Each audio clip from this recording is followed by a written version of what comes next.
Hello my dear student, welcome back to Subrat Singh Children Academy online classes. My name is Angad Yadav, your science subject teacher. Firstly, I talk to you, I hope so, you and your family well healthy because of कि हमने पिछले कुछ दिनों में देखा, news में आपने ज़रूर देखा होगा या अपने घर में अपने फादर से या ग्रैंडफादर से या किसी से भी आपने ये ज़रूर सुना होगा कि हमारे इंडिया में बहुत सारे लोग कोरोना की वजह से मर गए। बहुत ही एक तरीके से कहें कि हम लोग इस समय बहुत ही बड़ी क्राइसिस से गुजर रहे हैं और इसमें हमें ही सेफ रहना पड़ेगा क्योंकि वायरस ऐसा वायरस है कि ये बहुत तेजी के साथ म्यूटेट हो रहा है और जब तक हम सभी को वैक्सीन नहीं लग जाती, जब तक हम उसके लिए अपने बॉडी में एक फाइटर नहीं बना लेते या भेज लेते जिससे हम उससे लड़ सके, तब तक हमें बहुत ज़्यादा ही सेफ रहना पड़ेगा। और आप खुद अपने फैमिली मेंबर्स को, चाहे वो आपके फादर हो, आपके ग्रैंडफादर हो या कोई भी हो या खुद आप हो, अगर आपको बाहर जाने का कोई अर्जेंट होता है, जैसे कोई काम पड़ता है कि नहीं मुझे बाहर जाना चाहिए, तो अभी भी सिचुएशन बहुत अच्छी नहीं है।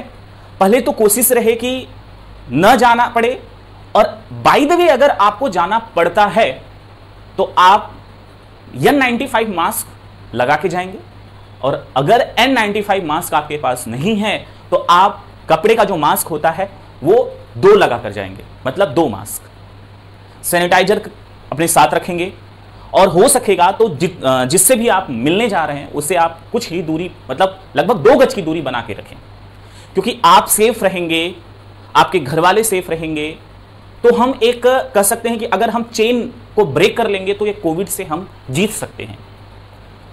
कभी हमने ये सोचा नहीं था, आपने भी नहीं कभी सोचा होगा कि कभी ऐसा भी आएगा कि हम सभी लोग इस तरीके से पढ़ाई करेंगे या पढ़ेंगे, बट सिचुएशन इस तरीके से है कि एक तरीके से कह सकते हैं कि हम मजबूर हैं कि आप कैमरे के उस पार हैं और हम कैमरे के इस पार हैं। पर कोई नहीं, हमारी पढ़ाई ब्रेक नहीं होनी चाहिए किसी भी तरीके से।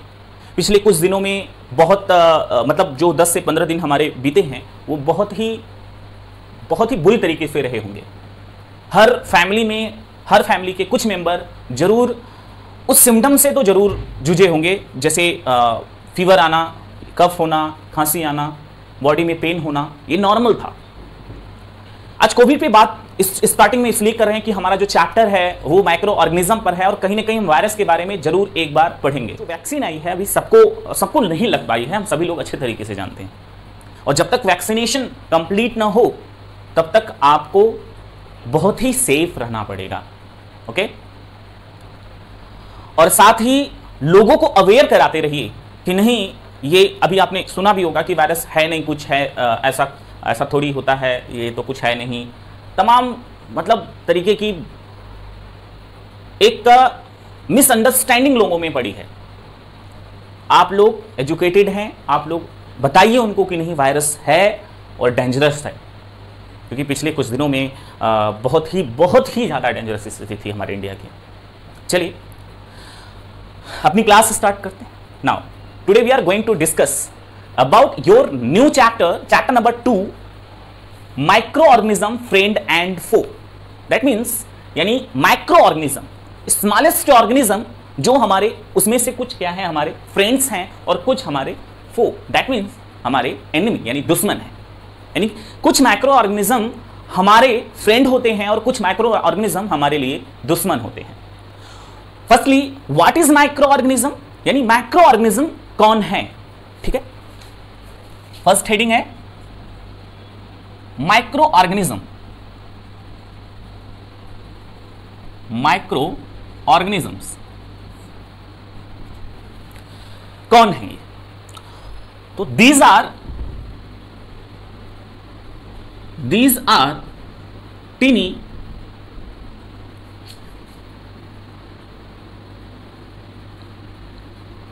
teeny are smallest,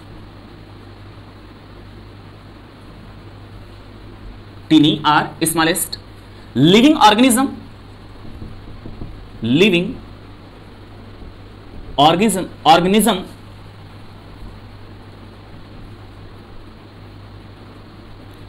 we cannot see we can not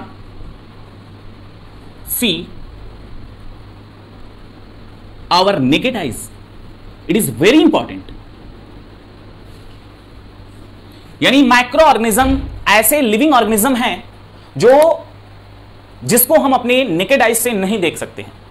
in fact आप अपने हाथों में, अपने हैंड्स में देखिए, अपने पाम में देखिए, आपको कुछ नहीं दिखाई देगा, फिर भी वहां पर 100 ऑफ या 1000 माइक्रो ऑर्गेनिज्म हैं in presence in our air.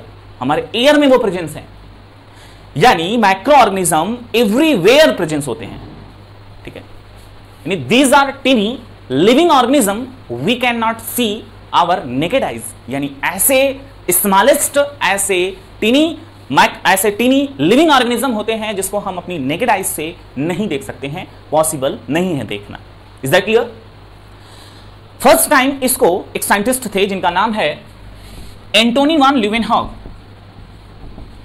Antony van Leeuwenhoek.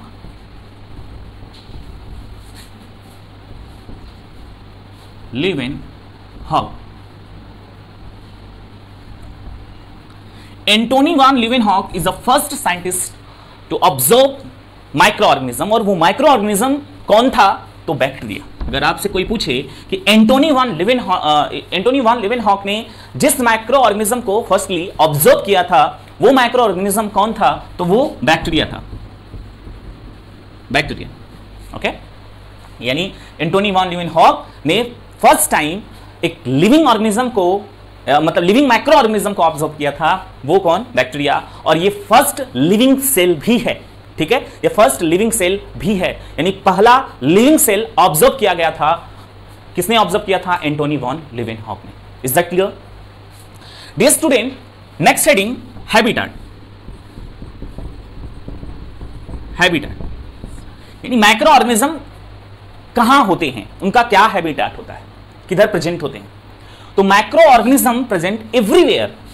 Okay, micro organism क्या होता है? एवरीवेयर प्रेजेंट होते हैं। जैसे कहां कहां पर? Air, water, soil, food items and living organism के बॉडी में, यानी जो मल्टीसेलुलर लिविंग ऑर्गेनिज्म, जैसे फॉर एग्जांपल ह्यूमन बींग्स हैं, अदर एनिमल्स हैं, प्लांट्स हैं, उनके बॉडी के इनसाइड भी प्रेजेंट होता है। आउटसाइड तो होगा ही, साथ ही उनके बॉडी के इनसाइड भी प्रेजेंस होता है। ठीक है, यानी यह लिविंग ऑर्गेनिज्म के इनसाइड, लिविंग ऑर्गेनिज्म के कहां पर? लिविंग इनसाइड क्या होता है? प्रेजेंस होता है। इसके air, water, soil, food items, living organism के इनसाइड प्रेजेंट होगा, इनसाइड द लिविंग ऑर्गेनिज्म होगा। Okay, inside the living organisms, living organism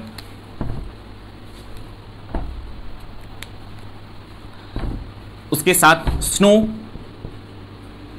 and desert etcetera.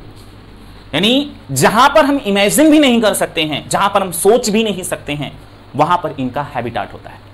बहुत ही मार्सी एरिया में, यानी जहां पर अदर लिविंग ऑर्गेनिज्म लाइव नहीं रह सकता, वहां पर ये कुछ सम माइक्रो ऑर्गेनिज्म क्या हो सकते हैं? वहां पर लिविंग रह सकते हैं। फॉर एग्जांपल बैक्टीरिया, जैसे साल्टी एरिया में, ठीक है, मार्सी एरिया में, ठीक, तो या फिर बहुत ही हाई टेम्परेचर जहां पर 80 to 100 डिग्री सेल्सियस टेम्परेचर तक भी लिविंग रहने वाले, या -80 to 100 डिग्री सेल्सियस टेम्परेचर में भी लिविंग ये माइक्रो ऑर्गेनिज्म लिविंग रहते हैं। वो भी सारे के सारे नहीं है, ऑल माइक्रो ऑर्गेनिज्म की बात नहीं कर रहे हैं, कुछ। फॉर एग्जांपल बैक्टीरिया के कुछ ऐसे स्पीसीज हैं जो कि बहुत ही हार्श एरिया में भी लिविंग रहते हैं। वो टेम्परेचर 80 to 100 डिग्री प्लस में हो सकता है या माइनस में भी हो सकता है, यानी वेरी कोल्ड या वेरी मतलब वार्म, ठीक है, वेरी कोल्ड या वार्म में भी वो क्या होते हैं? Living.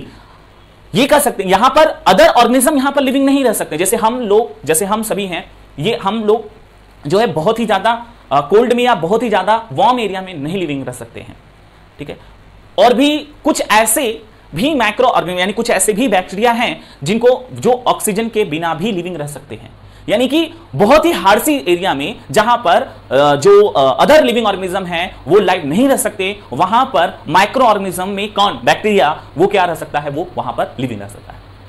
I think is that it is very clear habitat, microorganism and discovery किसने किया था। Okay, this today our next heading microbiology. What is microbiology?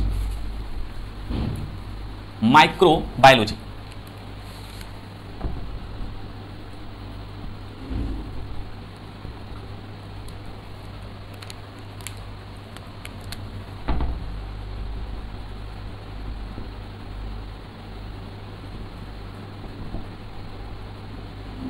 Microbiology what is microbiology?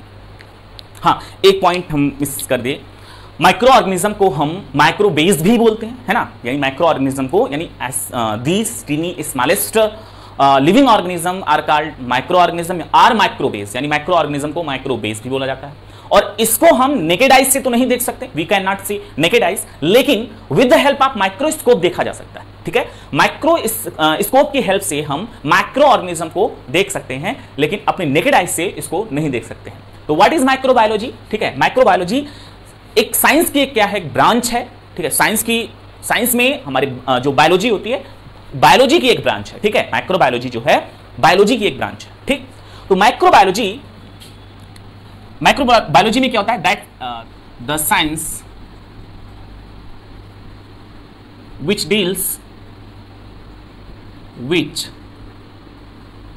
deals with microorganism or microbes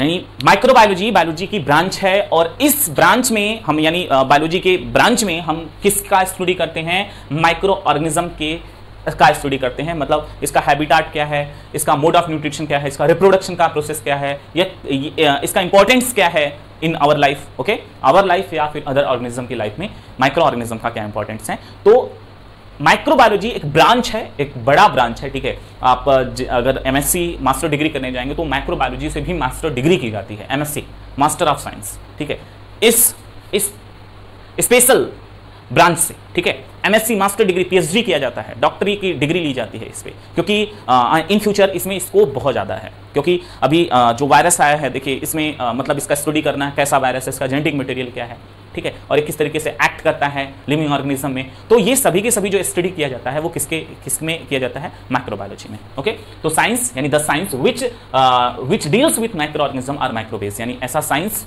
जिसमें हम किसका study करते हैं, microbiology micro organism और माइक्रोबेस का। Okay, next heading type of micro organism. Type of micro organism, type of micro organism. Mainly micro organism को 4 group में divide किया गया है। कितने? 4, मेनली जो है 4 ग्रुप में इसको कैटेगराइज किया है। मेनली 4 ग्रुप में इसको क्या किया गया है, कैटेगराइज किया गया है। कौन कौन से हैं? फर्स्ट बैक्टीरिया, सेकेंड फंगी या fungi, third is algae, and fourth protozoa. And कुछ बुक्स अपने साथ एक और एक और टाइप कंसीडर करती हैं, वो है कौन, virus.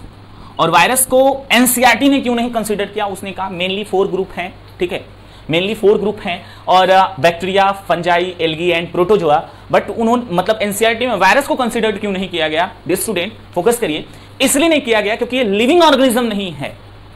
Virus living and non living things के बीच का क्या है, एक लिंक है। Virus is the living and non living organism के बीच का एक क्या है, लिंक है।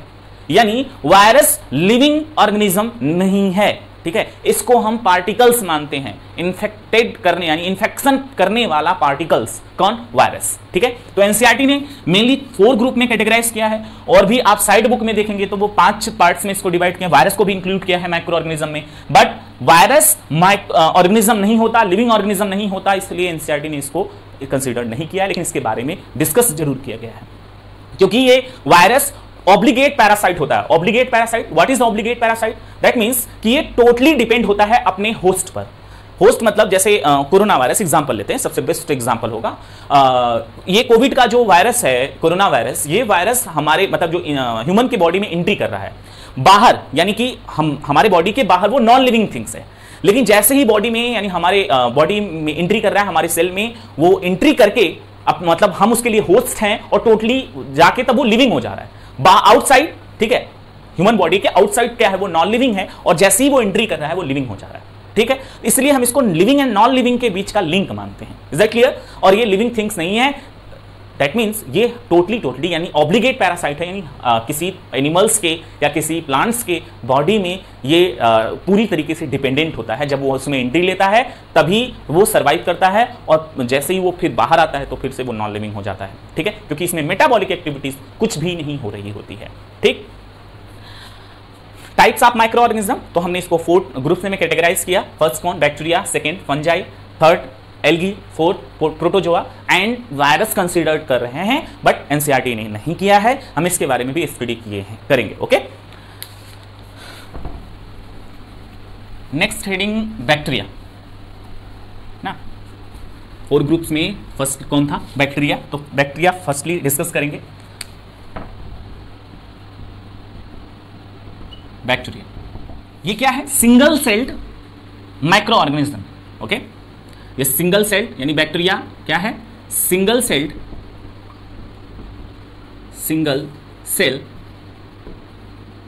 माइक्रो ऑर्गेनिज्म है, माइक्रो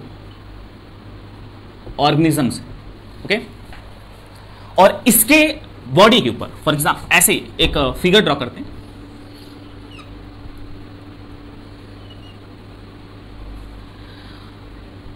ये सिंगल सेल माइक्रो ऑर्गेनिज्म है, ठीक है, और इसका जो आउटर कवरिंग है, सबसे आउटर कवरिंग वो तो कवर होता है, ग्लाइकोकैलिक्स होता है उसमें, बट सेल वॉल इसमें प्रेजेंस होता है। ठीक है, इसका जीनोमिक डीएनए होता है। ठीक है, और इसमें राइबोसोम होते हैं और सर्कुलर डीएनए होता है। ये सब आपको अभी यहाँ पर हम आगे नेक्स्ट जैसे बढ़ेंगे आगे बैक्टीरिया के बारे में और डिस्कस करेंगे, तो हम इस फिगर को एनसीईआरटी में जिस हिसाब जैसे है उस हिसाब से उसको डिस्कस करेंगे। ओके, तो इसका जो आउटर कवरिंग है वो ग्लाइकोकैलिक्स होता है, उसके बाद का जो लेयर होता है वो होता है सेल वॉल। ठीक है, यानी bacteria are single cell microorganism, it have present cell wall.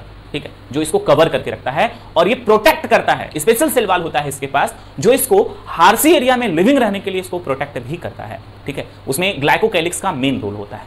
ठीक, और सेल वॉल इसको शेप स्ट्रक्चर प्रोवाइड करता है, प्रोटेक्शन देता है। ठीक है, स्ट्रक्चर एंड शेप और प्रोटेक्शन सेल वॉल इसको प्रोवाइड करता है, किसको, बैक्टीरिया को। तो bacteria are single celled microorganism and इसका जो आउटर कवरिंग है वो किसका बना है, सेल वॉल का। और वो सेल वॉल के बाद भी एक और कवरिंग होती है। ठीक है, इस सेल वॉल के बाद एक और इसके ऊपर एक कवरिंग होती है जिसको ग्लाइकोकैलिक्स कहते हैं। एक काफ़ी ज़्यादा डिटेल में हो जाएगा जो कि नेक्स्ट मतलब नेक्स्ट क्लास 9th में आपको इसके बारे में आपको जो है डिटेल में आपको पढ़ाया जाएगा बैक्टीरिया के बारे में। Is that clear?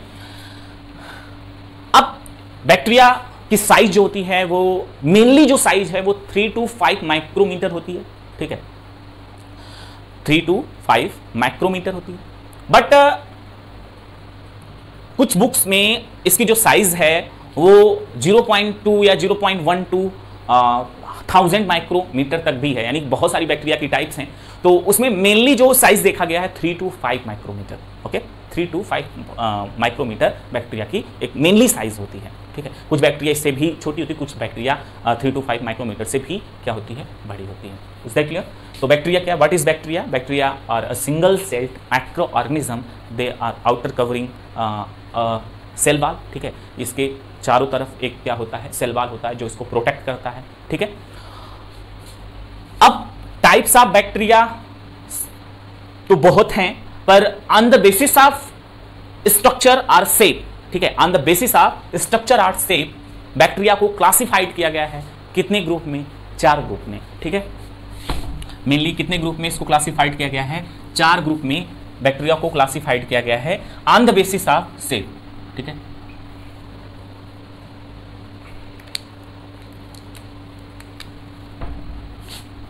On the basis of shape.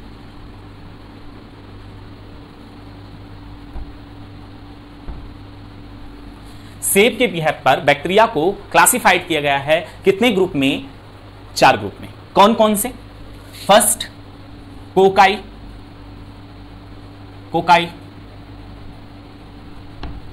जिसका सिंगुलर है, जिसका सिंगुलर है कोकस, कोकस सिंगुलर, दैट मीन्स ये मतलब हम इसमें बहुत सारी बैक्टीरिया को कोकाई बोलेंगे जब एक ग्रुप में रहेंगे वो, और एक सिंगल को कोकस बोलेंगे, ठीक है। सिंगुलर इसका प्लूरल क्या है? कोकाई है, और सिंगुलर वर्ड इसका क्या है? हमारा कोकस है। कोकस का जो स्ट्रक्चर है डियर स्टूडेंट वो कैसा होता है? वो ऐसे स्फेरिकल होता है, यानी राउंड राउंड, ठीक है। इस तरीके से बैक्टीरिया होती है। इसका एक एग्जाम्पल है स्ट्रेप्टोकोकस, स्ट्रेफिलोकोकस, ठीक है, इसका एग्जाम्पल है कोकस का। सेकेंड हमारा है बैसिली, बैसिली, और इसका सिंगुलर क्या होगा? Bacillus, bacillus. ये बैक्टीरिया रॉड शेप होती है, ठीक। ये बैक्टीरिया कैसी है? रॉड शेप होती है, ऐसे ऐसे जैसे रॉड होते हैं ना, इस तरीके से ये बैक्टीरिया का जो शेप होता है ये रॉड शेप होता है, ठीक है। किसका है? बैसिलस का। जैसे लैक्टोबैसिलस जो हमारे मिल्क में होता है, जिससे कर्ड बनता है। Is it clear? Third spirillum या स्पाइरल, स्पाइरल जिसका सिंगुलर वर्ड है spirillum.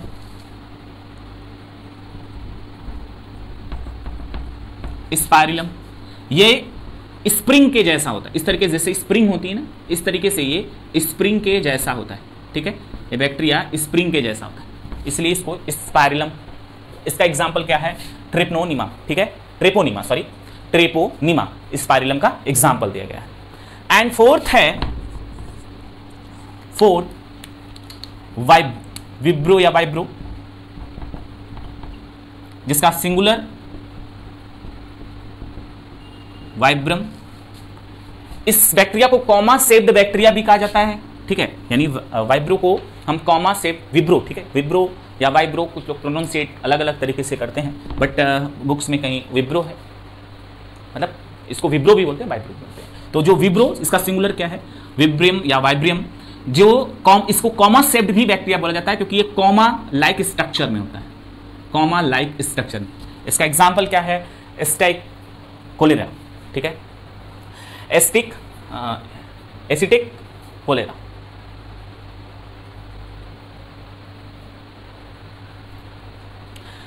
Dear student, on the basis of shape हम बैक्टीरिया को कैटेगराइज करते हैं 4 ग्रुप्स में। कौन कौन सा? फर्स्ट है कोकाई, जिसका सिंगुलर कोकस, यानी कि स्फेरिकल बैक्टीरिया, यानी कि गोल गोल टाइप, मतलब ऐसे स्फेरिकल स्ट्रक्चर में होगी, उसको हम क्या बोलेंगे? कोकाई। और जब बैसिलाई, जिसका सिंगुलर बैसिलस, ये बैक्टीरिया रॉड शेप होती है, यानी बैसिलस को रॉड शेप बैक्टीरिया भी बोलते हैं, ठीक है। स्पाइरल यानी स्पाइरिलम, इसका सिंगुलर, जो कि स्प्रिंग के जैसा होता है, ठीक। एंड विब्रो, ठीक है, विब्रो जिसका सिंगुलर विब्रियम, जो कि कॉमा शेप्ड होती है। तो हम बैक्टीरिया को on the basis of structure किसको कैटेगराइज किए हैं? कितने पार्ट्स में? 4 ग्रुप में इसको क्या किए हैं? कैटेगराइज किए हैं। Is that clear?